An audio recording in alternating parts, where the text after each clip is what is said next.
जय हिंद साथियों, स्वागत है आप सभी का इस वीडियो में। और आज की क्लास में हम लोग देखेंगे कि जो रीजनिंग में आपके यहाँ एक चैप्टर पूछा जाता है यूपी पुलिस में, कथन और तर्क से संबंधित। और इस सवाल को पढ़ने से पहले मैं आपको कुछ बातें बताना चाहूँगा कि जैसे कि मैथ हम लोग कंप्लीट कर चुके हैं, लेकिन हाँ रीजनिंग के अभी 4-5 चैप्टर बचे हैं। और जैसा आपने कहा था कि 31 दिसंबर के पहले हम लोग पढ़ लेंगे, 31 जनवरी के पहले हम लोग पूरा कंप्लीट कर लेंगे।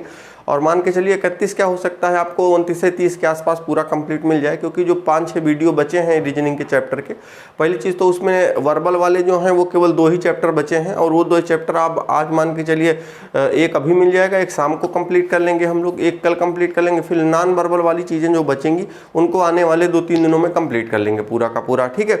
और इसके अलावा हमारे कुछ साथी ये कमेंट कर रहे थे कि सर कुछ टॉपिक ऐसे हैं, जिन चैप्टर तो नहीं, जो कुछ टॉपिक ऐसे हैं जिनको हमें फिर से पढ़ने की ज़रूरत है। उनमें से जैसे हमारे एक साथी ने कमेंट किया था बट्टा चैप्टर पे, और बट्टा चैप्टर पढ़ा दीजिए सर। और उसके अलावा रीजनिंग में 2 चैप्टरों के नाम हम लिख रखे हैं जो हमारे साथियों ने कहा था। तो देखिएगा 31 जनवरी के बाद हम लोगों के पास फिर आपको कंप्लीट करने के लिए कुछ रहेगा नहीं, तो सीधे से वही सिस्टम रहेगा कि जैसे हमने जो हम सोच रखा है कि वो हिंदी के कुछ ऐसे टॉपिक हैं जहां से हम आपको वीडियो प्रोवाइड करवा सकें तो वो करवा देंगे, जहां से आपके 2-2, 3-3 नंबर आपके बढ़ते हों। और उसके अलावा जैसे कि जीएस में आपका यूपी स्पेशल के लिए हमने सोचा है कि आपको एक ही वीडियो में पूरा का पूरा यूपी स्पेशल आपको हम पढ़ाएंगे। और इसके अलावा अगर देखा जाए तो बाकी और अगर जो है वो 75 क्वेश्चन की जो हम लोग सीरीज स्टार्ट करेंगे, मान के चलिए कि फरवरी के पहले सप्ताह से ही, कि जिनमें कि आपको रीजनिंग और मैथ के 75 क्वेश्चन, कोशिश ये रहेगी चाहे दूसरे दिन या पर डे, तो हम लोग को उसको जो है डेली सॉल्व करेंगे। और जिन जिन चैप्टरों में कमी आ रही है उन पर हम विशेष चर्चा करके कहीं ना कहीं अपने नंबरों को और अच्छा खासा इंक्रीज करेंगे, ठीक है। तो चलिए ठीक है, आज हम शुरू करते हैं कि जो कथन और तर्क है। कथन और तर्क के बारे में आपको मैं बता दूं, इसमें होगा क्या, तर्क का मतलब ये होता है कि जब भी कोई बात आपसे कही जाएगी उसके लिए आप अपना क्या तर्क देते हैं, आपकी सहमति उस पर है या नहीं है। कहने का मतलब ये है, जैसे कुछ बातें मैं आपको बताता हूं और उसके पीछे का जो तर्क होगा, अब देखिएगा जैसे आप तर्क देंगे तो तर्क में जैसे कोई बात सही भी हो सकती है, गलत भी हो सकती है, लेकिन हाँ सही होने का मतलब ये है कि वो चीज़ अधिकतर सही हो जानी चाहिए। जैसे मान लीजिए मैं कहूँ कि जो हमारे यहाँ लोकसभा और विधानसभा के जो चुनाव होते हैं, चुनाव आपको पता है ना, लोकसभा का यानी मोदी वाला, और अगर विधानसभा वाला बोलूँ तो राज्य के मुख्यमंत्री होते हैं। तो आपने देखा होगा कि जैसे अभी 5 राज्यों में चुनाव हुए, 4 राज्यों में कहीं चुनाव हुए, कहीं 2 राज्यों में चुनाव होते हैं, ऐसे ये आने वाले समय में।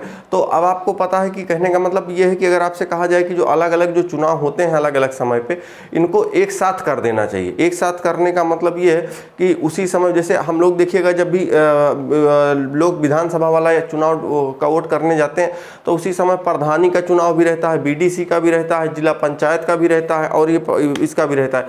तो मतलब 2-3 चुनाव एक साथ हम लोग करते हैं। और लेकिन उसके अलावा अगर कहा जाए कि लोकसभा और विधानसभा दोनों का एक साथ करवा दिया जाए तो क्या ये बात सही है? तो आप ही लोगों में से कुछ लोग तो कहेंगे हाँ ठीक रहेगा, ये मतलब अगर करवा दिया जाए तो सही रहेगा। लेकिन आपसे पूछा जाएगा क्यों सही रहेगा, तो आप कहोगे कि इससे जो है सरकार का पैसा बचता है। तो हाँ ये बात तो सही है, लेकिन किस हद तक सही है, कौन कौन सी ऐसी चीज़ें होंगी कि जब आप वहाँ पर तर्क प्रस्तुत करेंगे या कुछ लोग कहेंगे नहीं ये ठीक नहीं है। अब नहीं ठीक है, उसके पीछे का कई कारण दे सकते हैं। क्या कारण दे सकते हैं? जैसे पहला कारण ये दे सकते हैं कि अगर मान लीजिए सर चुनाव हुआ और सब एक साथ अगर चुनाव होगा तो फिर इससे जो है जैसे कि पता चले कि अभी यूपी में अगर पता चले कि 2 साल पहले चुनाव हुए हैं और अगर अभी लोकसभा चुनाव अगले साल मतलब इसी साल होना है, तो इसी साल अगर फिर करा दिया जाएगा तो फिर उनको जो 3 साल का जो पूरा का पूरा भी कार्यकाल बचा है उसको या तो बंद करें या तो उसको मतलब मुख्यमंत्री इस्तीफा दें और उसके बाद फिर से चुनाव हो। इसी तरीके से अन्य राज्यों में कई समस्याएं आएंगी। तो होता क्या है कि जब भी कोई बात हमसे पूछी जाती है तो हमसे कहा जाता है, तो उसके 2 पहलू होते हैं, या तो हम हाँ में जवाब देंगे या तो हम ना में जवाब देंगे। अब अगर हम हाँ में जवाब देते हैं तो उसके पीछे का कोई ना कोई तर्क प्रस्तुत करेंगे ना, हम कोई ना कोई तर्क प्रस्तुत करेंगे कि हम इसलिए कह रहे हैं कि हाँ चुनाव होना चाहिए, और या तो कह देते हैं इसलिए चुनाव नहीं होना चाहिए।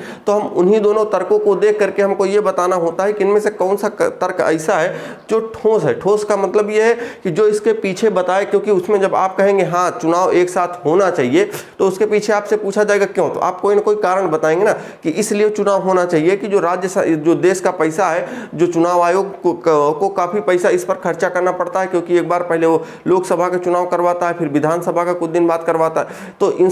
तो आपकी बात तो सही है, लेकिन कितने हद तक सही है, इसको हम किस तरीके से देखेंगे कि ये बात सही है या गलत है। या अगर मैं आपसे ये कहूँ कि अपने उत्तर प्रदेश में जो है जितने भी सरकारी स्कूल हैं इनको बंद कर देना चाहिए। आपसे पूछा जाए, ऐसे मान लीजिए सेंटेंस ऐसे लिखा होगा, आपसे ये कथन लिखा होगा कि अपने, इसमें तो दूसरा लिखा है, मैं अभी समझाऊंगा आपको समझाने के लिए, कि उत्तर प्रदेश में जितने भी सरकारी स्कूल हैं इनको बंद कर देना चाहिए।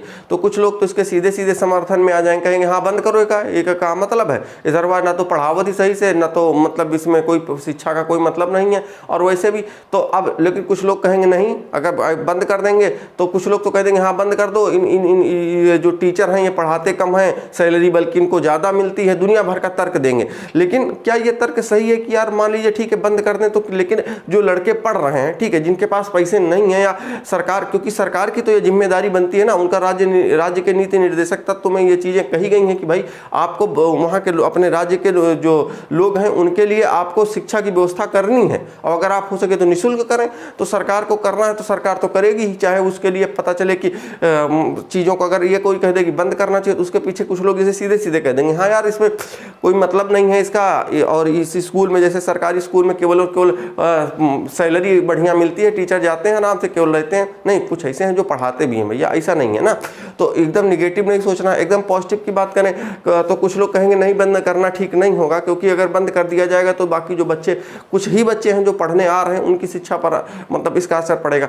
तो हम किन चीज़ों को देख करके समझेंगे कि ये जो बात कही जा रही है, जो इनके पीछे तर्क दिया जा रहा है, वो सही है या गलत है। ठीक है, जैसे अगर मैं आपसे कह दूं कि क्या 17 और 18 फरवरी को पेपर होना चाहिए तो यूपी पुलिस का, तो कुछ लोग कहेंगे हाँ पेपर होना चाहिए, क्योंकि बच्चे कई साल से तैयारी कर रहे हैं और वैकेंसी आई है, जितनी जल्दी पेपर हो जाएगा उतनी जल्दी ज्वाइनिंग हो जाएगी। तो क्या ये बात सही है? कुछ लोग ये कहेंगे नहीं अभी 1 महीना हुआ वैकेंसी आए और इतनी जल्दी पेपर ले रहे हैं, तैयारी नहीं हो पाई है। तो इन दोनों में से कौन सा तर्क सही है, कौन सा गलत है, ये हम सवालों के माध्यम से समझेंगे। बशर्ते आपको मैं इतना बताना चाह रहा था कि आपसे से एक बात पूछी जाएगी, उसके बाद कुछ तर्क दिया जाएगा, एक होगा हाँ में, एक होगा ना में। तो आपको ये चीज़ देखना होगा क्या उसमें सही है क्या गलत है। ठीक, चलिए शुरू करते हैं। देखिएगा सवालों को, आपके सवालों से हम लोग आखिरकार इसको समझेंगे।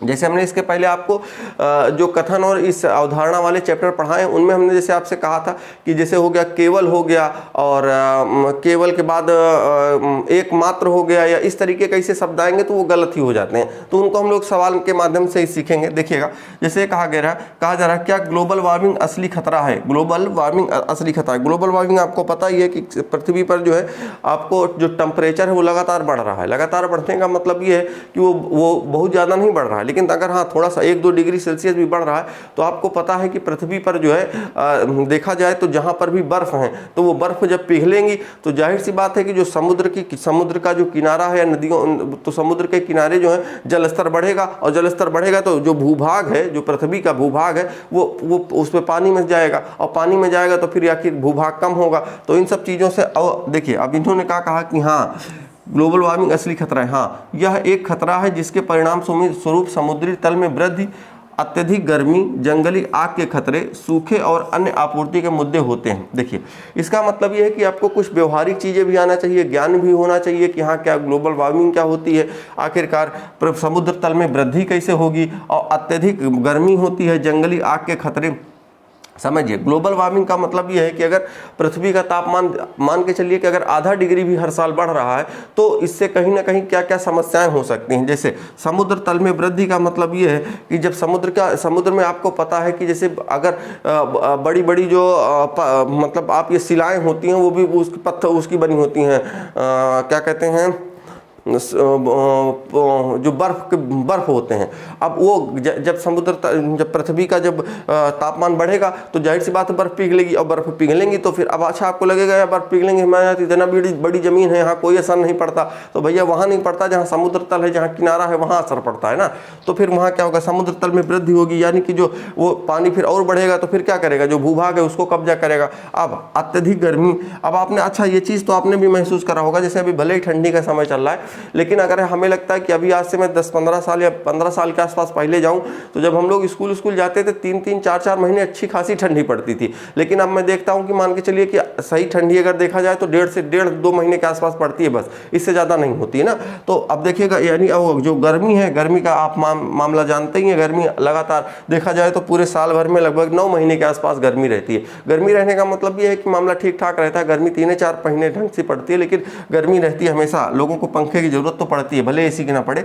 जंगली आग के खतरे, जंगली आग के खतरे का मतलब यह है कि जंगल में आग लग पाना, है ना, सूखा, अन्य आपूर्ति के मुद्दे होते हैं। तो बात इससे ये सही है कि ग्लोबल वार्मिंग से ये सब चीज़ें सही होती हैं, होती भी हैं, ठीक है। आगे देखेंगे, नहीं, ग्लोबल वार्मिंग कुछ लोगों द्वारा बनाई गई एक गलत धारणा है। कुछ लोगों द्वारा, दरअसल ये कुछ लोगों के द्वारा बनाई गई गलत धारणा नहीं हो सकती है, क्योंकि इस चीज़ को हम लोग वास्तविकता में देख रहे हैं कि हाँ ऐसा हो रहा है।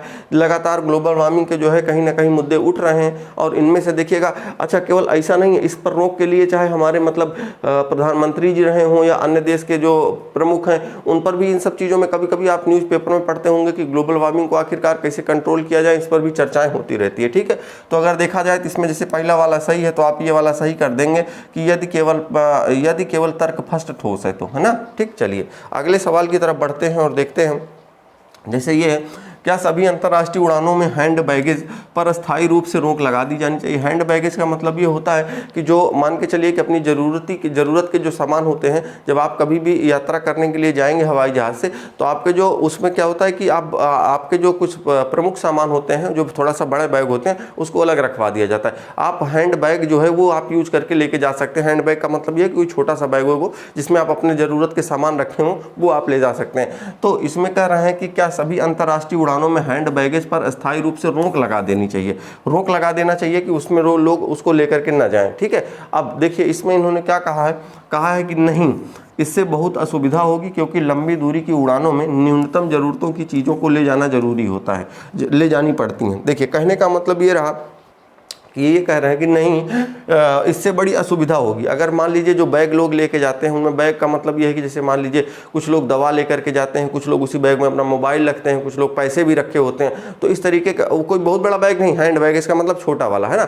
तो उसमें अब आप यह पर्स समझ सकते हैं, उसमें अपनी ID रखे होते हैं, तमाम तरीके की जो चीज़ें होती हैं। अगर उस पर रोक लगा दी जाएगी तो क्या ये समस्या हो सकती है कि इससे बहुत असुविधा होगी, क्योंकि लंबी दूरी के उड़ानों में न्यूनतम जरूरतों की चीज़ें ले जानी पड़ती हैं। तो देखिएगा बात सही है कि जब भी, अच्छा आपको ये लगता होगा कि जब भी हम मान लीजिए यहाँ से लेकर के अगर लखनऊ से दिल्ली जाना है तो आधे घंटे में ही तो पहुँच जाएंगे, तो कौन सा 1 घंटे में, तो हमको कौन सा इतनी बड़ी ज़रूरत है कि नहीं हम इसको लेके ही जाएँ। तो देखिएगा ये छोटी दूरी है। जब मान लीजिए यहाँ से अगर आपको पता चले कि अमेरिका जाना है, या अगर पता चले कि सऊदी अरब जाना है, तो आपको कई घंटे लगते हैं। तो वहाँ पर फिर ये चीज़ें लगती हैं कि नहीं, ज़रूरत वाली सामान चीज़ें आपके पास होनी चाहिए। तो ये जो बात कही गई है कि नहीं, ऐसा कर देने से लंबी दूरी के उड़ानों में न्यूनतम ज़रूरतों की जो चीज़ें हैं वो ले जानी पड़ती हैं, तो ये बात आपकी सही हो जाएगी, ठीक है। अब देखिए अगला कह रहा है कि हाँ, यात्रा कर रहे यात्रियों की सुरक्षा निश्चित करने के लिए आवश्यक है, यह आवश्यक है। कहने का मतलब यह है कि यात्रा जो कर रहे हैं यात्री, उनकी सुरक्षा के लिए यह आवश्यक है कि उनका बैग वो हटवा दिया जाए। नहीं, ऐसा नहीं। अगर आपको लगता है कि सुरक्षा की दृष्टि से अगर उनमें असुरक्षित सामान है, या ऐसा कोई विस्फोटक पदार्थ है या अन्य तरीके की जो चीज़ें हैं जिससे लोगों को खतरा है, तो आप उसकी चेकिंग कर लीजिए, सही से देख लीजिए उसको, तो ये चीज़ ठीक रहेगा। बल्कि ये कह करके सुरक्षा सुनिश्चित करने के लिए बैग हटवा दिया जाए, तो फिर लोग आखिर आपके पास इतना ज़्यादा मतलब टेक्नोलॉजी है, आप उससे चेक कर लीजिए लोगों को, अगर आपको लग रहा है तो ठीक है। इसलिए ये वाला हम लोग गलत कर देंगे। अगले सवाल को देखते हैं। सवाल अगला ये है कि भारत में स्कूली शिक्षा मुफ्त कर देनी चाहिए, मुफ्त कर देनी चाहिए, मतलब फ्री कर दिया जाना चाहिए, ठीक है। तो फ्री कर देने से, आखिरकार फ्री कर दिया जाए तो क्या क्या चीज़ें हम लोगों को मतलब कैसे करनी पड़ेंगी? देखिए हाँ, यह साक्षरता स्तर बढ़ाने का एकमात्र तरीका, ये जो शब्द एकमात्र लिखा गया है, इसी वजह से आपका निष्कर्ष गलत हो गया है। नहीं तो ये बात तो सही है कि हाँ, साक्षरता स्तर बढ़ाने का यह तरीका है, ये एक तरीका होगा, ये बात तो सही है। क्योंकि अगर मान लीजिए स्कूली शिक्षा मुफ्त कर दी जाएगी, बहुत सारे लोग पढ़ेंगे, तो जाहिर सी बात है शिक्षा का स्तर हमारे यहाँ बढ़ेगा। अब आप कहेंगे सर जी बहुत थोड़े ही लोग तो पढ़ते हैं। यार थोड़े से मतलब नहीं है, जिनकी समस्या है वो थोड़े लोग जो पढ़ रहे हैं, उनकी संख्या भले ही कम हो, लेकिन वो भी हमारे समाज का हिस्सा ही तो हैं। अब चूंकि पता है कि अगर उनकी स्थितियाँ ठीक नहीं हैं, और स्थितियाँ ठीक होने का मतलब उनकी स्थितियाँ नहीं ठीक है, बल्कि हम लोगों की मानसिक स्थिति सही नहीं है।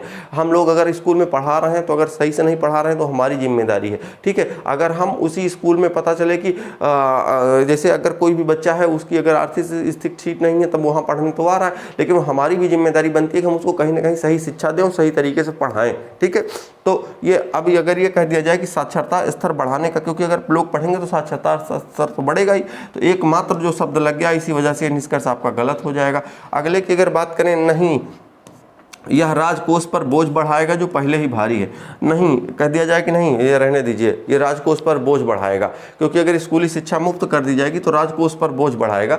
तो अब देखिए ये बात तो सही है कि राजकोष पर बोझ बढ़ाएगा, ये बात तो सही, राजकोष का मतलब ये सरकार का जो पैसा लगता है उस पर कहीं ना कहीं बोझ बढ़ाएगा, ये बात तो सही है, लेकिन सरकार की भी तो ये जिम्मेदारी बनती है ना। अब ये चीज़ हम थोड़ी ना कह सकते हैं कि सड़क बनाना है तो हम सरकार से कह दें कि नहीं भैया रहने दो, नहीं सरकार के ऊपर का कहती पैसा बहुत लग जाए, सरकार के में बड़ी चिंता हो जाई, पैसा कहाँ से लेंगे, अरे सरवा पैसा कहाँ से, कहा जनता तो दे रही पैसा, का अपने तरफ से थोड़ी को दे रहा लाके, तो वो क्या करना चाहिए उनको, वो कोई ये बात कह करके सरकार के राजकोष पर बोझ बढ़ेगा तो ये बात गलत हो जाएगी। वो इसलिए गलत हो जाएगी क्योंकि बोझ बढ़ने का ये मतलब नहीं होता, सरकार को की जिम्मेदारी है जो काम करना उसको वो करेगी। वो अब इस चीज़ को, क्योंकि राजकोष अगर उसका बढ़ रहा है या घट रहा है उससे, तो ये चीज़ मतलब मायने नहीं रखती, क्योंकि सरकार इसीलिए बनी है और यही काम करना भी है उन लोगों को ना। ठीक, चलिए अगला देख लेंगे। अगला ये है कि क्या बलात्कार और यौन उत्पीड़न की बढ़ती हुई घटनाओं के कारण महिलाओं को रात में अकेले यात्रा नहीं करने की सलाह दी जानी चाहिए। कह रहा है कि भाई देखिएगा, समय समय पर अगर ये चीज़ सुनने को मिलता है कि बलात्कार और यौन उत्पीड़न जो है वो कहीं ना कहीं सुनने को मिलता है, तो क्या महिलाओं को इस बात पर रोक लगा देनी चाहिए कि वो रात में ना निकलें। तो अब इसके पीछे तो जैसे कुछ लोग कहेंगे हाँ ना निकलें, क्या जरूरत है जाए बाहर, लेकिन उसके पीछे कारण तो बताओ, काहे न जाएं ये तो बताओ। कुछ लोग कहेंगे नहीं जाना चाहिए बाहर, जगह देश दुनिया तो ऐसे घूम रही है, तो हाँ ये तो देश दुनिया घूम रही है तो ठीक है, लेकिन हमको सुरक्षा भी तो दे सके ना। चलो देखो क्या कारण इन्होंने दिए, इन्होंने क्या कारण दिया, नहीं इसके बजाय सरकार को ऐसी घटनाओं के नियंत्रण करने के उपाय करने चाहिए। देखिएगा, अगर ये बात कह दिया जाए कि महिलाओं को रात में जो है बाहर घूमने की अनुमति नहीं होनी चाहिए, तो कुछ लोग कहेंगे नहीं, देखिए ये बात ठीक नहीं है, महिलाओं को रात में घूमने देना चाहिए, बल्कि सरकार को क्या करना चाहिए कि जो ये बलात्कार और यौन उत्पीड़न के मामले आ रहे हैं इसको नियंत्रित करने के लिए सरकार को प्रयास करना चाहिए। सरकार किस तरीके का प्रयास करे, ऐसे कुछ नियम कानून बनाए कि अगर कोई व्यक्ति पकड़ा गया इन सब चीज़ों में तो सीधा इनकाउंटर, ठोको, खल्लास, खत्म, है ना। तो ये सब चीज़ें होंगी, या अगर सीधे उसको लोग कहते हैं ना, जैसे जनता कहती है कि फांसी की सज़ा होनी चाहिए अगर ऐसा कोई आदमी मतलब मिलता है, तो ऐसे कोई ऐसा करतूत करते हुए पकड़ा गया तो उसको यही होता है कि ठीक है अगर ये आदमी मिला है इस तरीके से और ये घटना अगर इसने करी है और ये अगर इसके ऊपर आरोप जो लगे हैं अगर सही है तो इसको सज़ा मतलब तुरंत सज़ा मिलनी चाहिए। तो ये बात तो कहीं ना कहीं सही लग रही है कि नहीं, इसके बजाय सरकार को ऐसी घटनाओं के नियंत्रण के उपाय करने चाहिए। ये बात सही लग रही है कि मतलब महिलाओं को बाहर जाने से नहीं रोकना चाहिए, लेकिन इतना है कि इसके बजाय सरकार को ऐसी घटनाओं पर नियंत्रण करने के लिए मतलब जो है उपाय करने चाहिए। दूसरा ये है कि हाँ मतलब इसका मतलब ये है कि हाँ इनको ये रोक देना चाहिए। हाँ, पुलिस विभाग के लिए भी ऐसी घटनाओं पर नियंत्रण करना मुश्किल है। तो देखो मुश्किल नहीं है, ठीक है ना। पुलिस अगर चाह लेगी हर काम मतलब जो भी है अगर वो चाह लेगी कि उसको करना, अच्छा एक चीज़ और बताते हैं आपको, चाहे वो पुलिस हो, शासन हो, प्रशासन हो, कोई जानबूझ करके यार ऐसा काम नहीं करता कि नहीं हमारे क्षेत्र में या हमारे जहाँ हम ड्यूटी कर रहे हैं या ऐसी कोई घटनाएं घटित हो जिसमें किसी को दिक्कत आए, वो कोई भी हो, किसी की मानसिकता मतलब इतनी खराब नहीं हो सकती है। लेकिन हाँ अगर देखिएगा मानसिकता खराब होने का मतलब ये है कि पुलिस, अब जैसे मान लीजिए कहीं पर गली मोहल्ले में जहाँ पुलिस रहती है वहाँ तो किसी की हिम्मत नहीं है कि जल्दी ऐसा कोई काम करे। लेकिन हाँ अगर मान लीजिए हो भी गया गलती से तो कोई ये तो नहीं चाहता ना कि हमारे क्षेत्र में मतलब इस तरीके, क्योंकि जब भी आप भी अगर ड्यूटी करेंगे तो जो भी जिम्मेदारी आपको दी जाएगी सुरक्षा व्यवस्था की आप भी इस क्षेत्र की, तो आप भी सोचेंगे कि हाँ यार हमारे क्षेत्र में ऐसी घटनाएं ना हो। तो ठीक है, इसलिए ये बात गलत हो जाएगी कि नियंत्रण रखना थोड़ा सा मुश्किल है, तो ये बात गलत हो जाएगी। ऐसा नहीं नियंत्रण रखा जा सकता, लेकिन पुलिस भी चूंकि हर घर में या हर जगह हर क्षेत्रों में तो पुलिस नहीं पहुंच सकती, लेकिन हाँ पुलिस भी अपना मतलब काम अपना काम तो करती ही है, ठीक, इसलिए ये बात गलत हो जाएगी। आगे, क्या निजी कंपनियों को भारत में यात्री रेलगाड़ी चलाने की अनुमति देनी चाहिए? मतलब आपसे ये कह दिया जैसे प्राइवेटाइजेशन जिसको बोलते हैं, कि अभी हम अपने देखिएगा भारत में ये चल रहा है कि लोग कह रहे हैं कि जैसे आपका रेलवे स्टेशन हो गया तो उसको प्राइवेटाइजेशन कर दिया जाता कि ठीक है किसी कंपनी को दे दिया गया कि भैया देखिए ठीक है आप इसको देखिए। और देखिएगा एक बात और बता दें आपको, इस सेंटेंस से एक बात मुझे समझ आती है ये कि लोगों को केवल सरकारी नौकरी पसंद है, सरकारी काम किसी को पसंद नहीं आता, ना तो वो चाहे सरकारी अस्पताल रहा हो, या आप थाना हो या अगर किसी भी तरीके का और कोई भी काम आप देख लीजिए, सरकारी विभाग में कोई नौकरी सबको सरकारी चाहिए, काम किसी को सरकारी पसंद नहीं होता है ना, ठीक है। तो वो कहानी इसमें ये कह रहा है कि क्या भारत में यात्री रेलगाड़ियाँ चलाने की अनुमति देनी चाहिए, मतलब किसको, निजी कंपनियों को क्या ये चीज़ें दे देना चाहिए। तो अब इसके पीछे का क्या कारण हो सकता है? हाँ, यह भारतीय रेलवे की सेवा की गुणवत्ता को बेहतर बनाएगा और उसे कड़ी प्रतिस्पर्धा का सामना करना पड़ेगा। देखो, रेलवे की सेवा की गुणवत्ता को बेहतर बनाएगा। रेलवे की सेवा को गुणवत्ता को बेहतर बनाने का मतलब ये है कि जब भी ये चीज़ें, जब प्राइवेट चीज़ें हो जाएंगी तो उनमें क्या होता है कि चीज़ों का खास ख्याल रखा जाता है। जब भी आप देखिएगा कहीं से आप कोई भी सुविधा लें, अगर जैसे आप प्राइवेट अस्पताल में जाते हैं तो आपको वहाँ से अच्छे से बात करना, मतलब वहाँ पे बात तो ठीक है अपनी जगह, लेकिन सुविधाएं भी वो अच्छी देते हैं। हाँ, उसके बदले में आपको पैसा बहुत लेते हैं, वो बात अलग है, लेकिन वो सुविधाएं कहीं ना कहीं अच्छी देते हैं। और हमारे देश में बहुत सारे लोग ऐसे हैं जिनको इस बात के लिए भी समस्या है, कैसा है कि यार पैसा चाहे जितना लग जाए लेकिन काम बढ़िया होना चाहिए। हम जब वहाँ जाएँ तो हमको भीड़ भाड़ ना मिले और हमको मतलब हमारा अपना रिजर्वेशन सीट होना चाहिए, वो सारी सुविधाएं हो, वो उनको ये है, ठीक है ना। क्योंकि दुनिया में हर एक आदमी गरीब नहीं है, हर एक आदमी ये नहीं चाहता, और जो आदमी गरीब है ना वो भी यार ये चाहता है कि हम अगर, ठीक है, हम अगर मान के चलिए कि हम अगर जा रहे हैं, हम जनरल वाले डिब्बा में जा रहे हैं, लेकिन हमको भी वहाँ हम टिकट लिए, हमको भी बैठने का तो अधिकार बनता ही है ना सीट पे, तो वो भी चाहता है। लेकिन क्या है कि इतनी ज़्यादा भीड़ हो जाती है तो उसमें कोई ध्यान नहीं देता, ठीक।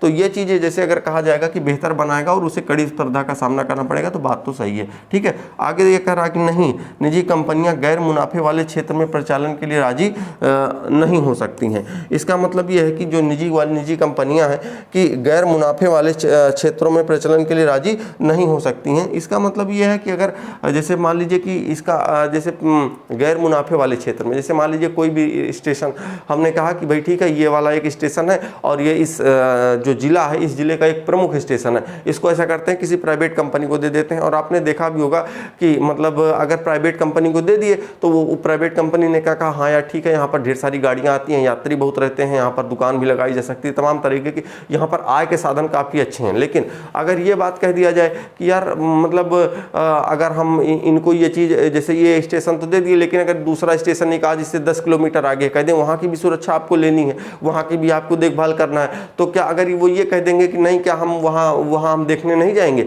भैया देखिए, जैसे अगर मान लीजिए कोई एक जिला अगर दिया गया किसी कंपनी को, तो उस जिले के अंतर्गत जितने भी स्टेशन आएंगे, जितनी भी रेल से संबंधित जो भी समस्याएं होंगी उनका समाधान तो वही करेगा ना। तो इसका मतलब यही था कि जैसे ये कह रहा है कि क्षेत्रों के प्रचालन के राजी नहीं हो सकती हैं, तो ये बात कहीं ना कहीं गलत हो जाएगी, क्योंकि राजी नहीं होने का मतलब ये है कि राजी तो होना ही पड़ेगा, क्योंकि काम नहीं करेंगे तो फिर दिक्कत आएगी ना। चलिए देखिएगा, इसमें जैसे अगर देखा जाए तो कौन सा हो जाएगा, केवल कथन एक ठोस है। अगला देखिएगा, जैसे ये कहा जाए कि ड्राइविंग करते हुए मोबाइल फ़ोन का उपयोग करने वाले लोगों पर सख्त जुर्माना लगाया जाना चाहिए। सख्त जुर्माना लगाए जाने का क्या मतलब है?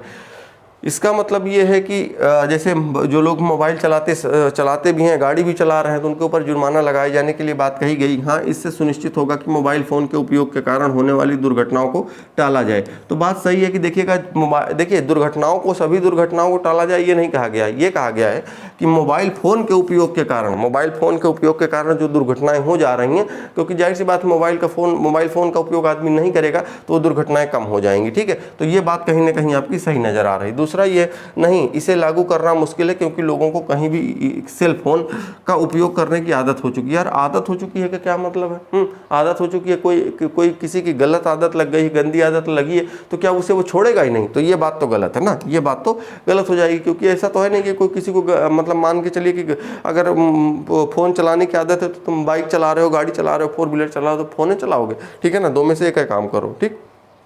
अगला, क्या भारत में जुआ खेलने की विधिक रूप से छूट दी जानी चाहिए? इसको आपको थोड़ा सा अच्छे समझना पड़ेगा। विधिक रूप से, विधिक रूप का मतलब कोई एक ऐसा नियम कानून बना दिया जाए कि ठीक है, हाँ भैया आप जुआ खेल सकते हैं, ठीक है, कोई दिक्कत नहीं है ना। अब सवाल यह है कि हाँ, जुए में लगने वाली राशि पर कर लगाकर, कर का मतलब टैक्स लगाकर सरकार अत्यधिक धन अर्जित कर सकती है, क्योंकि लोग अवैध रूप से जुआ खेलते हैं। देखिए, अवैध रूप से जुआ खेलने का मतलब ये है कि जैसे हम लोग देखिए कोई भी काम होता है, जब भी बड़े स्तर पर होता है तो लोग उसी को फैशन कहते हैं, जब छोटे स्तर पर होता है तो लोग उसी को अपराध कहते हैं। एग्जाम्पल समझिए, जब अगर आप कहीं पर भी गांव में अगर 4 लोग बैठ करके ताश खेल रहे हो तो उसी को अपराध कहा जाता है। बड़े स्तर पे जब आपको ये कहा जाता है कि लूडो खेलो, गेम खेलो, IPL का सट्टा लगाओ और ऑनलाइन लगाओ, सब पूरी रिकॉर्ड रहता है, 1 करोड़ जीतो दिन भर में, है ना, तो वो चीज़ क्या होती है, वैध होती है। वैध होने का क्या कारण था? अगर इसमें देखा जाए तो दुनिया भर की ऐसी चीज़ें होंगी जो अवैध रूप से काम करती हैं और इसमें लोग बर्बाद भी हुए हैं, आबाद भी हुए हैं। लेकिन आपको पता है कि इसमें आबाद अगर एक होता है, यानी कि ठीक ठाक मामला एक का बनता है, तो इसमें पता चला कि लाखों लोग या हजारों लोग इसमें बर्बाद होते हैं। तो वो उस चीज़ को भी सरकार को पता है, लेकिन सरकार को एक चीज़ पता है कि ठीक है, इसमें हम लोग क्या करते हैं, चेतावनी दे देते हैं। गुटखा लोग खाते हैं, दारू पीते हैं, उस पर लिखा होता है कि आपको ये किससे खाने से या पीने से कैंसर हो सकता है। जब दुनिया नहीं मान रही तो क्या करना, हमको भी तो यार पैसा चाहिए ना, लाओ हम पैसा दे रहे हो, बेचो जितना बेचना है बेचो, गुटखा पान पुड़िया जितना बेचना है, हमको क्या, हमको पैसा चाहिए, पैसा दीजिए आप, बात बराबर है। अगर आप इतने समझदार हैं तो मत खाइए, उसमें तो हमने लिखवा दिया है ना, हमने भी अपनी खामा पूर्ति कर दी, आप भी करना चाहें करिए, नहीं मत करिए। तो वही होता है कि जैसे जुआ खेलने के लिए सरकार किसी को मतलब ये नहीं कहती कि आप जुआ खेलिए, लेकिन अगर जो लोग खेल रहे हैं तो उनके लिए क्या करना चाहिए कि जुए में लगाई गई राशि पर कर लेना चाहिए। अगर सरकार टैक्स लेती है तो टैक्स अगर लेगी तो जाहिर सी बात है कि सरकार का अत्यधिक धन अर्जित कर सकती है, अत्यधिक धन अर्जित कर सकती है। और बिल्कुल अच्छा, एक बात और भी है, आपने देखा होगा कि ऐसा होता भी है कि जब भी अगर मान के चलिए जो इसमें सरकार टैक्स काटती है, अब अगर सरकार टैक्स काटेगी तो उसको धन मतलब मिलेगा। और अब दूसरी चीज़ है, क्योंकि लोग अवैध रूप से जुआ खेलते हैं, अवैध रूप का मतलब ये है कि चोरी छुपे खेलते हैं। जैसे होली दीपावली वगैरह आती है तो मैंने देखा वहाँ पे लोग कहते हैं शुभ माना जाता है ऐसा, तो लोग खेलते हैं, जैसे ताश खेलते हैं, अन्य चीज़ें जो अभी हैं, तो उनको आपस में पैसा लगा करके वो खेलते हैं, कोई जीतता है कोई हारता है, किसी के लिए शुभ किसी के लिए अशुभ, है ना। तो ये जो अवैध रूप से चल रहा है, इसको एक बोलें कि हम एक नियम बना दें, हम एक नियम ही बना देते हैं और लोग जी भर के ताश खेले, जो जी भर के सट्टा लगाओ, कोई दिक्कत नहीं है। अब हमको क्या है, उससे पैसा भी मिलेगा तो सरकार के लिए तो फायदा है ना। तो इसलिए ये बात हम कह सकते हैं कि हाँ, अगर ऐसा सरकार करती है तो सरकार को ये चीज़ मिलेगी। हाँ अच्छा, ये देखिए, सरकार ऐसा करेगी ही ये जरूरी नहीं है, लेकिन हाँ, सरकार अगर ऐसा करती है तब ये चीज़ होगा, ये बात सही है। ठीक, अगला देखिए, नहीं, इसे विधिक यानी नियम बनाए जाने पर समाज के गरीब वर्ग के लोग अपनी पूरी आय जुए में लगा देंगे, इससे उन्हें भुखमरी का सामना करना पड़ेगा। देखिएगा, यहाँ पर ये बात आपको थोड़ी सी क्या है कि आपको ये बात गलत लग रही होगी, लेकिन दोस्त है ये सही है, ये सही। इसको हमें ऐसे सोचना पड़ेगा कि जैसे नहीं, इसे विधिक बनाए जाने पर, यानी कोई ऐसा नियम बना दिया गया तो गरीब वर्ग के लोग अपनी पूरी आय जुए में लगा देंगे। देखिए, जुए का मतलब ये है कि जुए की लत जो होती है ना। अच्छा, एक चीज़ और बता दें आपको, आप ये कहेंगे कि सभी जो गरीब हैं वो क्या मतलब जुआ ही खेलते हैं? नहीं, जुआ नहीं खेलते, लेकिन जो लोग खेलते हैं, जैसे अभी कहा जाए कि जितने लोग मोबाइल चलाते हैं क्या सब IPL में पैसा लगाते हैं? सब तो नहीं लगाते, कि अधिकतर तो लगाते हैं ना। तो जो लगाते हैं उन्हीं के लिए बात की जा रही। तो कहने का मतलब ये है कि इसमें चाहे गरीब आएगा चाहे अमीर आएगा, अगर इस क्षेत्र में, इस दायरे में अगर वो आता है कि अगर इसको विधिक बना दिया जाए, नियम बना दिया, जैसे गाँव में देखिए, आप लोग देखिए आपस में जुआ खेल रहे हो, जुआ खेलने का मतलब पेड़ के नीचे पता चले लिए ताश खेल रहे हैं। अब अन्य तरीके के भी जुआ होते होंगे, हमको क्या मालूम, उसमें ज़्यादा जानते ही नहीं है, लूडो का नाम जानते हैं या तो, है ना। तो अब देखिए, इसमें क्या है, गरीब वर्ग लोग अपनी पूरी आय जुआ में लगा देंगे और उन्हें भुखमरी का सामना करना पड़ेगा। तो बात ये कहीं ना कहीं ये सही हो सकती है कि अगर मान लीजिए पूरा का पूरा पैसा अगर लगा देंगे तो दिक्कत हो सकती है, ठीक है ना। तो इसलिए ये वाला क्या होगा, आपका सही हो जाएगा। अगला देखेंगे, अगला अगर देखा जाए, अच्छा एक बात और बता दें, देखो बात कुछ ऐसी है ना यार, इनमें से जैसे हम सवाल देखते हैं तो चूंकि आपको लग रहा होगा कि मैं टीचर हूँ तो मैं आपको सारी चीज़ें, देखो ऐसी ऐसी चीज़ें इनमें आ जाती हैं कि जिनमें ये चीज़ स्वीकार करना ही पड़ता है, और हो सकता है उतने छोटे लेवल पर या उतने बड़े लेवल पर हम लोग नहीं सोच पाते हैं, लेकिन बाद में ये बात पता चलती है कि नहीं, ये चीज़ सही है। तो उसको सोचने का जो तरीका होना चाहिए वो भी थोड़ा सा चेंज तो करना पड़ेगा, क्योंकि हर सवाल का जवाब हमारे हिसाब से नहीं आएगा, क्योंकि कुछ चीज़ें ऐसी भी होंगी जो एक बड़े लेवल पर जाकर के सोचने पर लगती होंगी, हाँ यार ये चीज़ कितनी आसान थी, या किसी छोटे लेवल पर जाकर के देखना होता, हाँ यार गरीबी वास्तव में क्या होती है, या पता चले कि इन समस्याओं से लोग कैसे मतलब जूझते हैं, कैसे अपने आप को बचाते हैं। ठीक, चलिए ठीक है। देखिएगा, अगले सवाल की अगर हम बात करें तो अगला सवाल हमारा ये है कि क्या हमारे देश में मांसाहारी जो भोजन है पूरी तरह से प्रतिबंधित होना चाहिए? हाँ, यह महंगा है और इसलिए हमारे देश के ज़्यादातर लोगों की पहुंच से परे है। दूसरा यह है कि नहीं, हमारे जैसे लोकतांत्रिक देश में कुछ भी प्रतिबंधित नहीं होना चाहिए। देखिए, इसमें आप क्या तर्क देंगे? जैसे अगर बात करा जाए कि हमारे देश में मांसाहारी भोजन पूरी तरह से प्रतिबंधित होना चाहिए, ठीक है, प्रतिबंधित होना चाहिए, ठीक है, हो सकता है आपकी राय हो कि हाँ सर इसे कर दिया जाए, प्रतिबंधित कर दिया ना जाना चाहिए, या कुछ लोग कहेंगे नहीं इसे प्रतिबंधित नहीं किया जाना चाहिए, लेकिन उसके पीछे का आप कारण बताएं। तो अगर कारण जैसे बताया जब जा जा रहा। तो जब एक लोगों ने कहा कि हाँ इसे बंद कर देना चाहिए, तो उन्होंने इसके पीछे का जो कारण दिया वो यह कारण दिया कि यह महंगा है और इसलिए हमारे देश के ज़्यादातर लोगों की पहुँच से परे है। तो देखिएगा यह महंगा है, तो जिन लोगों के लिए महंगा है, फिर ये बात कह करके किसी भी चीज़ को हम प्रतिबंधित नहीं कर सकते हैं कि यह महंगा है। ठीक है, महंगा है तो कुछ उन लोगों के लिए महंगा है जिनके पास पैसे नहीं, लेकिन जिनके पास पैसे हैं उनके लिए चीज़ें महंगी नहीं है। ठीक है ना, तो उनको फिर दिक्कत आएगी। तो इसका मतलब ये है कि ये वाला भी गलत हो जाएगा आपका। दूसरा कह रहा नहीं, हमारे जैसे लोकतांत्रिक देश में कुछ भी प्रतिबंधित नहीं होना चाहिए। कुछ भी, यहाँ पर ये जो शब्द लिखा है कुछ भी, मतलब कुछ भी, कोई भी ऐसी चीज हो जो प्रतिबंधित नहीं होनी चाहिए, इसलिए ये बात गलत हो गई। ठीक है ना, ये बात भी गलत हो गई आपकी। तो अर्थात कहने का मतलब इसमें सही हो जाएगा आपका कि डी वाला, ना तो तर्क फर्स्ट और ना ही तर्क सेकंड ठोस है। ठीक, चलिए अगला देख लेते हैं। अगला जैसे ये है कि क्या सरकार को नए उद्योगों के लिए अनुमति देनी चाहिए। उद्योगों का मतलब नई नई फैक्ट्रियां वगैरह लगाना चाहिए, उसके लिए अनुमति परमिशन देनी चाहिए या नहीं देनी चाहिए।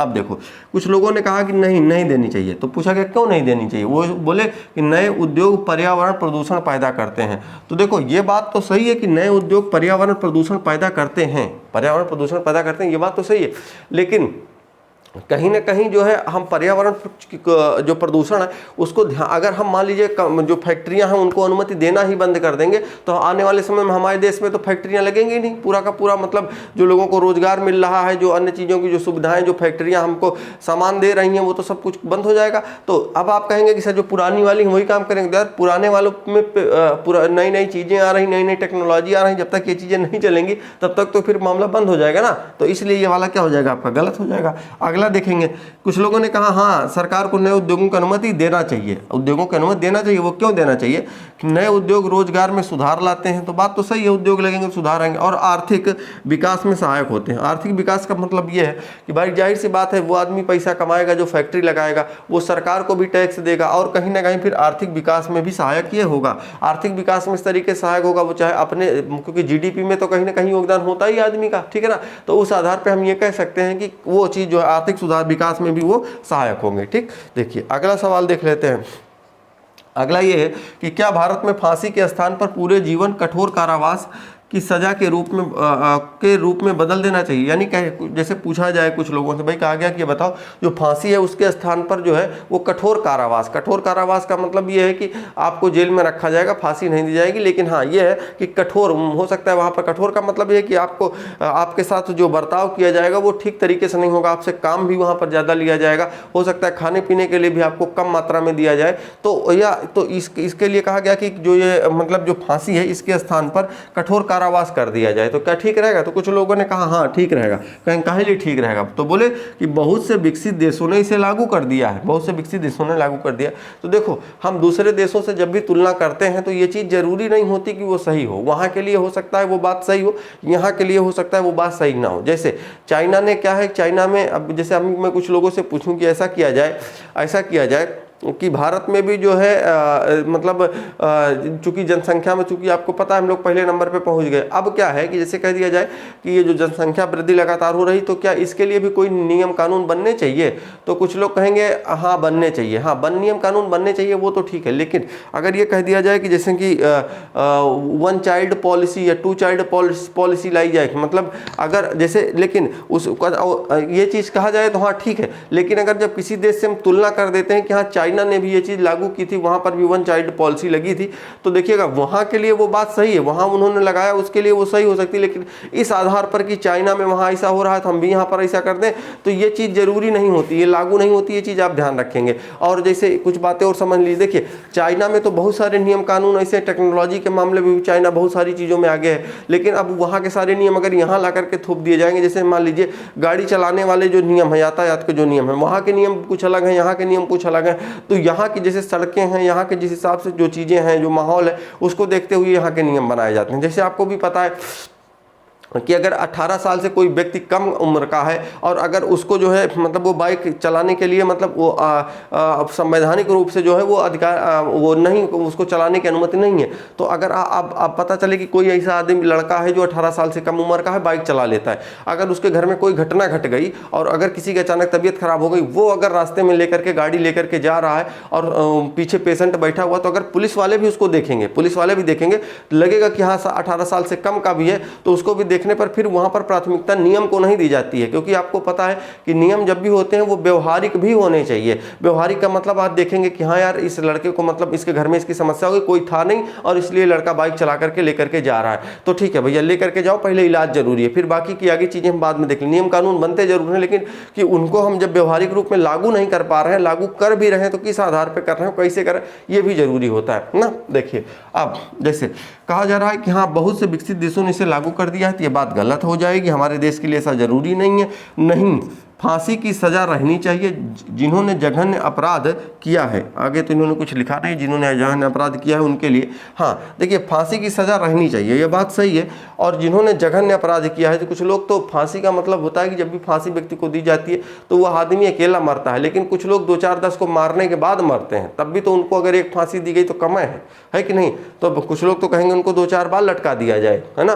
तो देखिए इसीलिए ये जघन्य अपराध करने वालों के लिए ये सब चीज़ें जरूरी रहती हैं, क्योंकि लोगों को ये पता रहेगा कि भैया अगर अपराध करेंगे तो सीधा मतलब फांसी होगी, तो लोग डरते हैं, अपराध करने से बचते हैं, ठीक है। तो कहीं ना कहीं दूसरा वाला इसका सही हो जाएगा, पहला वाला गलत। अगले सवाल की तरफ बढ़ते हैं हम लोग। क्या पारदर्शी कपड़ों पर प्रतिबंध लगाना चाहिए? पारदर्शी कपड़ों पर प्रतिबंध लगाना चाहिए। अब पारदर्शी कपड़ों का मतलब अगर जिसमें ये देखा जाए, जैसे हम लोग अगर कहें तो जो भी हमारे बूढ़ बुजुर्ग हैं वो लोग अगर आजकल के नए फैशन को जब देखते हैं तो उनको ये लगता है कि ये लोग तो पूरा दुनिया का बर्बाद कर दिए हैं लड़के आजकल के नए वाले। लेकिन अगर हम इन सब चीज़ों पर भी गौर करें कि चीज़ें जैसे होता है ना कि सभ्यता बदलती है, जैसे अगर मान लीजिए हम एक एग्जाम्पल के थ्रू अगर बात करें तो आप जिस भी गाँव में रहते होंगे, जो भी आपका गाँव होगा वहाँ का रहन सहन अलग है। आप अगर अपने जिले में आते हैं तो वहाँ का रहन सहन अलग है। अगर आप अपने राज्य की राजधानी में आते हैं तो वहाँ का रहन सहन अलग हो जाता है। अगर आप दिल्ली चले जाते हैं तो वहाँ का रहन सहन और बदल जाता है। अगर आप मुंबई चले जाते हैं तो वहाँ का रहन सहन और बदल जाता है। तो क्या होता है कि अब इसके पीछे का जैसे कारण दिया गया है कि पारदर्शी कपड़ों पर प्रतिबंध लगाना चाहिए, ठीक है। देखो कह रहा है कि हाँ यह लोगों को परेशान करता है और कुरीति उत्पन्न करता है। तो देखिएगा बात इसमें कुछ मतलब इसलिए कि कुरीति उत्पन्न करता है, कुरीति उत्पन्न करने का ये मतलब नहीं और लोगों को परेशान करने का यहाँ कोई ऐसा कोई तात्पर्य बनता नहीं है, तो इसलिए हम लोग इसको क्या करेंगे, गलत कर देंगे। और कुरीति उत्पन्न करने का मतलब ये है कि कहीं ना कहीं कि कुछ ना कुछ आप जैसे वेस्टर्न कल्चर है वहाँ की चीज़ें लोग अपनाते हैं, चल रही हैं, सिस्टम चल रहा है चीज़ें, है ना। तो ये चीज़ें हैं। आगे नहीं, उनकी पसंद के कपड़े पहनना व्यक्ति का मौलिक अधिकार है। देखो अब आपको थोड़ी सी जीएस भी आनी चाहिए कि मौलिक अधिकार होने का मतलब ये है कि उनकी जो पसंद के कपड़े पहनने का व्यक्ति का मौलिक अधिकार है। बात सही है कि मौलिक अधिकार है कि हम किसी भी तरीके का कपड़ा पहने कहीं भी आए जाएं, कुछ भी खाएं पिए, ये मौलिक अधिकार है। तो ये आपकी सामान्य सी जो चीज़ें होती हैं जो यथार्थ रूप में सत्य हैं उनको आपको सही कर देना होता है, ठीक है। चलिए अगले सवाल की तरफ अगर हम बढ़ें तो देखते हैं, योग फिटनेस में मदद करता है। जो योग है, योग करना यानी कि मतलब है ना जो प्राणायाम और कौन कौन से व्यायाम होते हैं उन सबको करना क्या होता है, फिटनेस में मदद करता है। इन्होंने कहा क्या अच्छा स्वास्थ्य सुनिश्चित करने के लिए सभी को योग करना चाहिए? तो अब देखिए इन्होंने तर्क दिया कि हाँ सभी को करना चाहिए, सभी को बेहतर स्वास्थ्य के लिए योग करना चाहिए। व्यायाम का इससे बेहतर कोई और विकल्प नहीं है। तो देखो इन्होंने क्या कहा है, इससे बेहतर। सबसे बड़ी दिक्कत यहाँ इन्होंने ये कह दी कि इससे बेहतर मतलब इससे अच्छा और कोई साधन नहीं है स्वास्थ्य को सही रखने के लिए। तो व्यायाम करने का मतलब ये है कि ऐसा जरूरी नहीं है कि जो लोग व्यायाम नहीं कर रहे हैं वो स्वस्थ नहीं है, ठीक है ना। वो अपनी दिनचर्या सही रख रहे हैं तो वो स्वस्थ है। तो ये कह दिया जाए कि इससे बेहतर कुछ है ही नहीं है, तो फिर ये बात गलत हो जाती है। या कह दिया जाए यही सर्वोत्तम तरीका है, तो ये गलत हो जाएगा। दूसरा है नहीं कोई व्यायाम जरूरी, इन्होंने कहा कोई योग जरूरी नहीं है। योग के साथ लोग तैराकी या पैदल चलने जैसी व्यायाम के अन्य रूपों का उपयोग कर सकते हैं, ये सभी बेहतर स्वास्थ्य में योगदान देते हैं। बात सही लग रही है यहाँ पे कि अगर आप मान लीजिए आप योग के साथ अगर आप योग तो कर रहे हैं, ठीक है, योग के साथ अगर आप तैराकी कर रहे हैं या पैदल चल रहे हैं तो आपके व्यायाम तो हो ही रहा है आपका। अन्य रूपों का उपयोग कर सकते हैं, ये भी बेहतर स्वास्थ्य के में योगदान देते हैं। तो ये वाली बात आपकी सही है, तो दूसरी वाली हम सही कर देंगे, पहली वाली गलत करेंगे, ठीक। अगला देखिएगा, अगला जैसे ये है कि क्या पूर्व में दंडनीय अपराधों के दोषी व्यक्तियों को भारत में चुनाव लड़ने की अनुमति दी जानी चाहिए। मतलब पूर्व में जैसे मान लीजिए किसी भी कोई भी नेता मंत्री विधायक किसी के ऊपर अगर कोई आरोप लगा और आरोप लगने के बाद भी उनको अगर वो दोषी पाए गए और दोषी पाने के बाद उनको सजा भी हो गई, तो क्या भारत में चुनाव लड़ने की अनुमति दी जानी चाहिए? चुनाव लड़ने की अनुमति दी जानी चाहिए। तो आपसे ये पूछा गया तो कुछ लोगों ने कहा नहीं देना चाहिए। वो क्यों नहीं देना चाहिए? ऐसे व्यक्ति जनता और देश के हितों की सेवा नहीं कर सकते हैं। तो देखिएगा, हो सकता है कि जैसे आप मान के चलिए कि कोई व्यक्ति ऐसे, बहुत सारे लोग ऐसे भी होते हैं कि जिनसे अपराध तो हो जाता है, लेकिन अपराध वो जानबूझ करके नहीं करते हैं। अब आप कहेंगे सर ऐसे कौन सा अपराध है? जैसे मान लीजिए आप गाड़ी चला रहे हैं, गाड़ी चलाते समय क्या हो गया कि आप मान के चलिए कि गाड़ी चला रहे हैं, चलाते समय आपसे किसी का एक्सीडेंट हो गया, कोई मर गया या किसी को दुर्घटना हो गई कोई, तो आदमी जानबूझ करके अपराध नहीं किया। मान लीजिए कि आप गोली चला रहे थे, आप मारना आपके सामने ऐसी कोई समस्या आ गई, आप मारना किसी और को चाहते थे, वो गोली किसी और को लग गई, तो जानबूझ करके अपराध नहीं करते। लेकिन हाँ, अगर अब आपका ये भी ऐसा भी है कि अगर आप जानबूझ करके अपराध नहीं करते हैं तो जरूरी नहीं कि आपको उसके लिए सजा दी जाए। हाँ, क्या होता है, उसको जो व्यक्ति रहता है उसको कहीं ना कहीं ये होता है कि भाई आर्थिक रूप से कुछ ना कुछ आप हेल्प कर दीजिए। तो ये चीजें होती हैं, वो डिसाइड होता है कि आखिरकार कंडीशन क्या रही है वहां पे। और अगर मान लीजिए किसी ने अपराध कर भी दिया, कोई व्यक्ति गुस्से में आकर के किसी को मार भी दिया, इस तरीके की लड़ाई झगड़ा हो भी गई, तो ये कह रहा है कि नहीं, ऐसे व्यक्ति जनता और देश के हितों की सेवा नहीं कर सकते हैं। तो देखिएगा, ऐसा जरूरी नहीं है कि जनता और देश के हितों की सेवा ना करे। वो आदमी हो सकता है बाद में सुधर जाए, एकदम कह दे कि नहीं ठीक है, अब हम एकदम मतलब वो जैसे एक वेलकम मूवी में है तो होता है ना कि क्या बोलते हैं, मंजनू और वो एक नाना पाटेकर, तो ये उसमें दोनों तो बहुत ही खतरनाक रहते हैं। जब इसका पार्ट 2 आया तो उसमें दोनों सुधर गए होते हैं ना। तो उसी टाइप की कहानी है कि लोग सुधर जाते हैं। अगर सुधर गए तो ये चीज़ नहीं है कि लोगों की सेवा नहीं कर सकते हैं, तो ये बात आपकी गलत हो जाएगी। ठीक, अगला ये है कि हाँ, पूर्व में दंडनीय दोषियों को, व्यक्तियों को भारत में चुनाव लड़ने की अनुमति नहीं दी जानी चाहिए। तो ये कह रहा है कि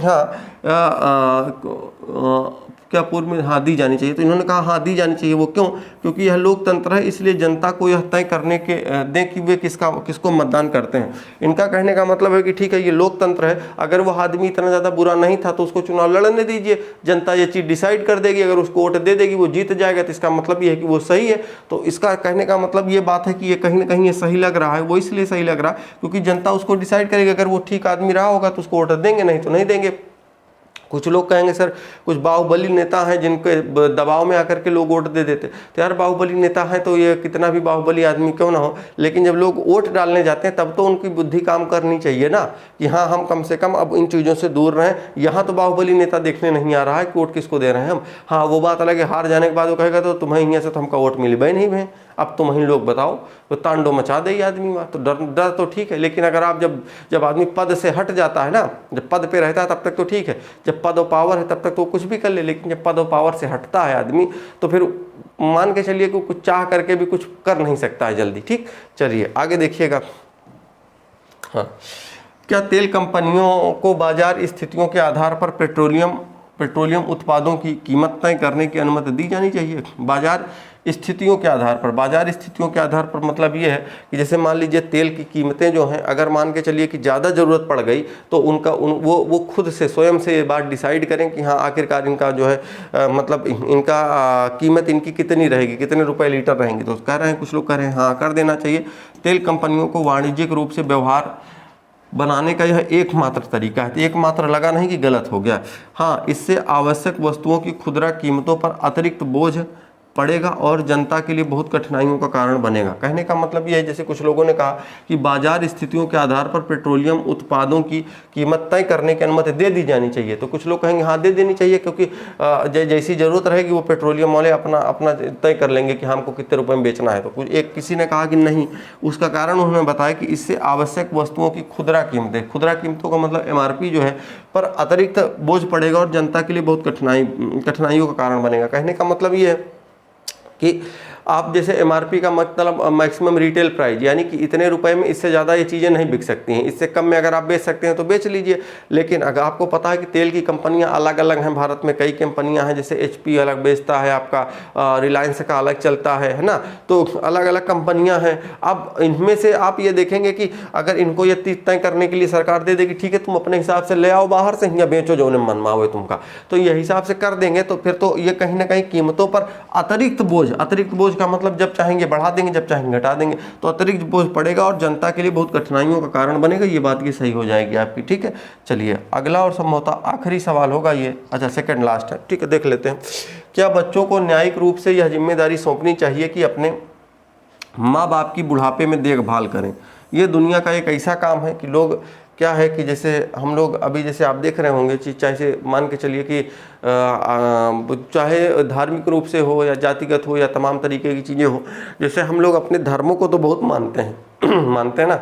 धर्म को मानने का मतलब ये है कि जैसे हम हिंदू हैं तो हिंदू में मानते हैं, हम मुस्लिम हैं तो मुस्लिम, सिख ईसाई धर्म जो भी है ना, हिंदू मुस्लिम सिख ईसाई जो भी जैन पारसी जो भी हैं सब मानते हैं। और मुझे लगता है कि हर एक जगह और हर एक जो प्रसिद्ध उनकी किताबें हैं उनमें ये चीज़ें ज़रूर लिखी गई हैं कि अपने माँ बाप की सेवा, अपने बूढ़ बुजुर्गों की सेवा करनी चाहिए।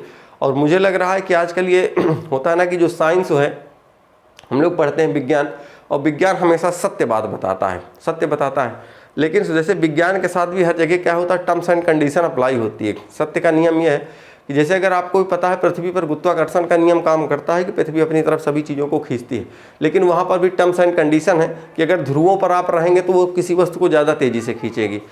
उत्प्लावन का नियम है कि कोई भी वस्तु अगर जो है वो पानी में तैरेगी, लेकिन वो तैरेगी, लेकिन आपको पता है कि अगर उसी को जब हम समुद्र के पानी में तैराएंगे तो आसानी से आदमी तैर सकता है, नदी में कम, और उसके अलावा अगर किसी तालाब में तो उसको और तैरने में कठिनाई होती है। तो क्या होता है कि जब से साइंस आया है तो लोगों ने हर चीज़ में अपना फ़ायदा और नुकसान ढूंढ लिया है। अच्छा, ढूंढते लोग पहले भी थे, लेकिन इतनी ज़्यादा लोगों की मानवता गिरती नहीं थी, क्योंकि मैंने ऐसे ऐसे लोगों को देखा है, पैसे से बहुत अमीर हैं, लेकिन क्या है कि दिल दिमाग से वो पैदर आदमी हैं। अब उनमें जैसे अगर ये चीज़ कहा जाए तो माँ बाप की सेवा करना, या माँ बाप की सेवा करने का मतलब ये है कि जिनके पास पैसा है वो तो मतलब, जिनके पास नहीं है वो एक बार चलिए ठीक है, नहीं कर पा रहे हैं, कम कर पा रहे हैं, उनका तो ठीक है। जिनके पास पैसा है वो भी मतलब मान के चलिए वो तो और आगे वाले रास्ते पर हैं। तो देखिएगा इसमें इन्होंने कह रहा है कि क्या बुढ़ापे में देखभाल करनी चाहिए। तो कहने का मतलब यह है कि यार हर चीज़ में जैसे हमको अपना फ़ायदा नहीं देखना चाहिए, करनी चाहिए चीज़ें, है ना। और जैसे होता है ना कि कुछ चीज़ों में से अपने मन में जो विश्वास होता है या जो चीज़ें जो उनके आशीर्वाद से मिलती हैं, क्योंकि कुछ चीज़ों को मैं अभी ज़्यादा उम्र नहीं है, लेकिन हाँ थोड़ी चीज़ों का मैंने अनुभव करा है कि चीज़ें जैसे जब ज़िंदगी में जब मिलती हैं ना, तो आप ये समझ लीजिए कि बहुत जहाँ तक आप सोचे नहीं होंगे वहाँ तक चीज़ें फिर आप सफल होंगे। ठीक, चलिए। और किसी दूसरे को देख करके ये काम नहीं करना चाहिए कि वो आदमी नहीं करना। जैसे जैसे मैं देखा हूँ कि किसी बेटे के अगर, किसी पिताजी के अगर 2 बच्चे हैं, 4 बच्चे हैं, 3 बच्चे हैं, तो उनमें से अगर एक नहीं कर पा रहा है सेवा, तो दूसरा वाला कहेगा वो नहीं कर रहा तो हम क्यों करें, है ना। तो ये चीज़ें भी कहीं ना कहीं आपको ही पीछे ले जाएंगी, हमें ही पीछे ले जाएंगी। और ये चीज़ों का बहुत थोड़ा सा करीब से मतलब मैंने चीज़ों को देखा है और मैं कर भी रहा हूँ, सीखता भी हूँ। और मैं अपने गाँव घर में जो भी चीज़ें हैं मतलब कोशिश करता हूँ, और ये चीज़ें वैसे होता है कि यार सेवा कर लीजिए, वही हम लोगों को एक अच्छा मौका मिला है ना। चलिए देखिए, अब ये कह रहा है कि अपने माँ बाप की बुढ़ापे में देखभाल करें। हाँ, इस तरह के मसले केवल कानूनी रूप से केवल कानूनी रूप से कुछ नहीं हल हो सकता है। अगर कहा जाए तो कानूनी रूप, कानून कितना भी बना दिया जाए, घर में लोग देखभाल नहीं करेंगे तो नहीं करेंगे। तो कानूनी नियम से, इसमें कह दिया केवल कानूनी नियम से। हाँ, कानूनी नियम से ये बात है, कानून बने, लेकिन केवल कानूनी नियम से तो गलत हो जाएगा। आगे, केवल यही गरीब माँ बाप को थोड़ी राहत दे सकता है। केवल शब्द इसमें लगा इसलिए भी गलत हो जाएगा। तो कहने का मतलब इसमें यह है कि ना तो ये सही होगा और ना तो ये सही होगा। तो कहने का मतलब डी वाला ऑप्शन सही। अगला और आखिरी सवाल होगा ये संभवतः आपका, क्या महिलाओं को घर के कामों के बदले वेतन मिलना चाहिए? घर के में जो काम करती हैं क्या उसके बदले उनको वेतन मिलना चाहिए? तो आप कह सकते हैं कि हाँ मिलना चाहिए। क्यों? इससे महिलाओं का शोषण बंद होगा। तो ये बताओ कि क्या इसका क्या मतलब है कि क्या महिलाएं जब घर में काम करती हैं तो उनका शोषण होता है? क्या शोषण होता है? तो आप कहेंगे कुछ में होता है। तो कुछ में होने का मतलब ये सब क्या नहीं होता। तो दूसरी चीज़, अगर उनको मान लीजिए पैसा दिया जाएगा, अगर उनको वेतन दिया जाने लगे तो क्या उनका फिर शोषण क्या बंद हो सकता है? तो ये चीज़ जरूरी नहीं है। तो इसलिए क्या हो जाएगा? गलत। अगला, हाँ, जबकि बाकी सभी कामों के लिए पारिश्रमिक दिया जाता है तो इस काम के लिए भी मिलना चाहिए। देखिए, सभी कामों के लिए पारिश्रमिक दिया, पारिश्रमिक का मतलब पैसा होता है, मानी वेतन, ठीक है ना। नहीं, आप तो पारिश्रमिक का क्या मतलब है? तो पारिश्रमिक अगर दिया जाता है तो ठीक है, लेकिन इसका ये मतलब नहीं, हर एक आदमी की एक जिम्मेदारी होती है ना। जैसे महिलाएं हैं तो अब अगर आपसे अगर इस मतलब जैसे अगर जैसे होता है ना, शादी विवाह होता है तो लड़की को जब देखने लोग जाते तो वो खुद उससे पूछा जाता है खाना बना लेती हो, लेकिन कभी किसी लड़के से नहीं पूछा जाता होगा कि खाना बना ले। हाँ, वो बात अलग, मॉडरेट जमाना है, कोई लड़की पूछ रही है बताओ आप भी खाना बना लेते हो? नहीं बना लेते हो? हाँ, केवल हमें ही बनाना पड़ेगा। तो वो बात अलग है, ठीक है, अगर दोनों को सहभागिता से, क्योंकि अब चीज़ें जो है वो कुरीतियाँ जो पहले थी कि नहीं कोई काम लड़की ही करेगी, कोई काम लड़का ही ये करेगा, तो वो चीज़ें नहीं। अब तो ऐसा भी है कि लड़की कमा रही है, लड़का घर का काम देख सकता है, कोई दिक्कत नहीं है। तो वो चीज़ें जब दोनों के बीच कंप्रोमाइज अच्छा रहता है तो ठीक रहता है। तो ये चीज़ कहा जाए कि इससे काम करने के बाकी कामों का पारिश्रमिक दिया जाता है तो इस काम के लिए भी मिलना चाहिए। तो ये बात भी गलत इसलिए हो जाएगी क्योंकि हर काम के जैसे पता चले कि अगर आप घर में कोई लड़की है या कोई महिला है तो उसकी कुछ अपनी जिम्मेदारी होती है। जैसे अगर घर में कोई मेहमान आए तो अक्सर यही देखा गया कि चाय वही बनाती हैं, महिलाएं ही बनाती हैं, खाना वही बनाती हैं। तो मतलब कुछ अगर बाहर से कुछ सामान लाने जाना है तो वो कौन लाएगा? पुरुष ही लाएंगे। पैसा कमा के लाना है वो महिलाओं का काम उसमें नहीं है। ऐसा नहीं है कि नहीं कमाती हैं या नहीं कमा सकती हैं, कमाती हैं, लेकिन वो अगर कभी भी ऐसी कोई बात आएगी तो ये होगा कि यार घर में जो पुरुष हैं वो उनको ही, उनके ऊपर ही जिम्मेदारी आती है कि पैसा कमाने का काम किसका है? इनका है। ठीक है, तो चलिए ठीक है, फिर दोस्त मिलते हैं अगले वीडियो में और आप पढ़ते रहिए और संभवतः ये मान के चलिए कि परसों तक हम लोग पूरी रीजनिंग समाप्त कर लेंगे। कोई दिक्कत नहीं है इसमें ना, आपको 1-2 दिन थोड़ा सा मतलब डिस्टर्बेंस रहा है, चीज़ें सही हो जाएंगी सब। ठीक, ओके, मिलते हैं फिर। पढ़ते रहिए, बेस्ट ऑफ लक।